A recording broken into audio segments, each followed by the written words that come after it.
Talaga namang maya-maya ay may maririnig ka na lang bigla na nagsisigawan ng pick-up lines. May mga nag-I love you-han pa nga gamit ng sign language na sila din na nag-imbento.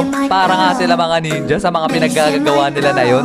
Madami pa nga sila mga pinaggagawa nun. Habang ako ay parang kulangot lang dun sa ledgi kasi hindi ko kaya yung mga pinaggagawa nila. Feel ko kasi nun ay parang sobrang bata ako pa para magkajowa. Pero meron ako ng 2 tropa na kasama din sa mga nanliligaw dun sa taga-katapat namin na building. At simula nung napasagot na nila yung mga nililigawan nila sa kabilang building, ay dito na nagsimula yung mga hindi inaasahan na pangyayari.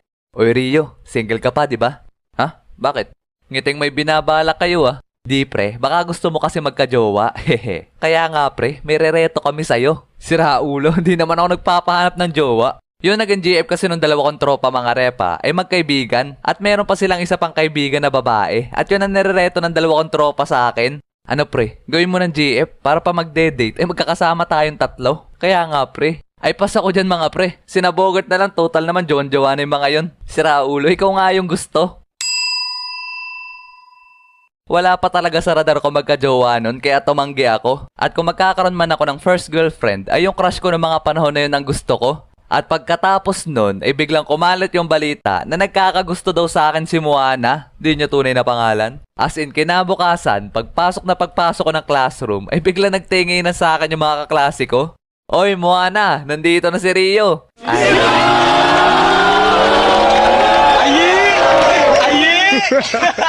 Talaga namang, oh my God. Gusto ko na lang maglaho na parang bula noong mga oras na yon. As in, gabutil yung pawis ko sa hiyanon. At pagkatapos nun, ay hinila nila si Moana papunta dun sa kanilang bintana. Tapos nagkatinginan kami. Kau bilang kau tuh paling wanita dua wae, bikin salah tingkah saja kau pemanis. Kau bikin salah tingkah di kau sayang.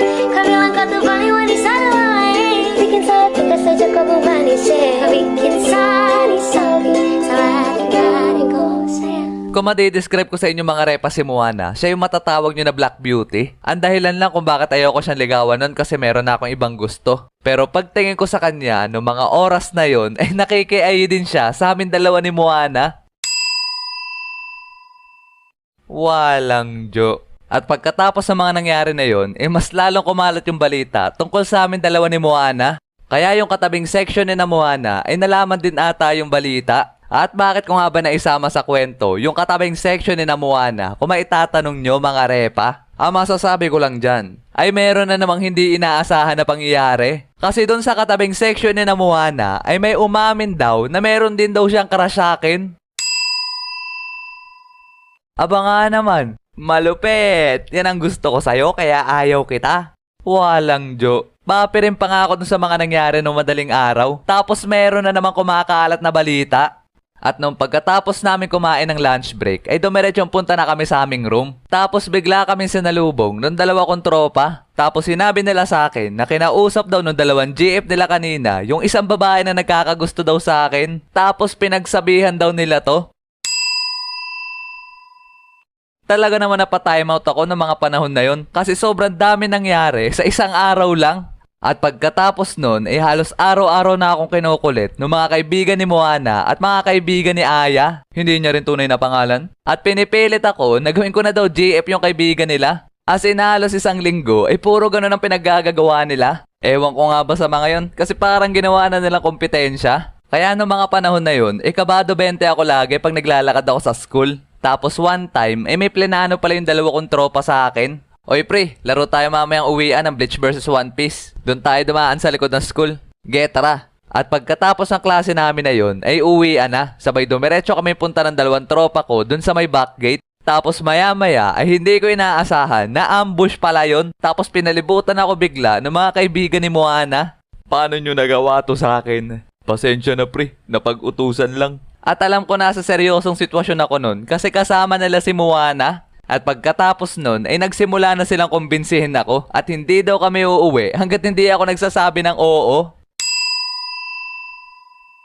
At makalipas ng ilang minuto, grabe yung pagpe-pressure nila sa akin. Di rin ako makaimik ng ayos kasi naandun si Moana. Hanggang hindi ko na kinaya at napa-oo na lang ako.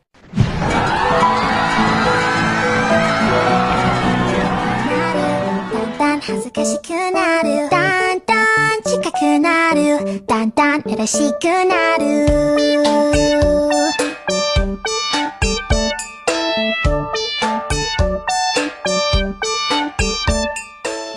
At dahil sa pinilit lang ako nun, eh hindi talaga mag-sink in sa utak ko na may girlfriend na ako.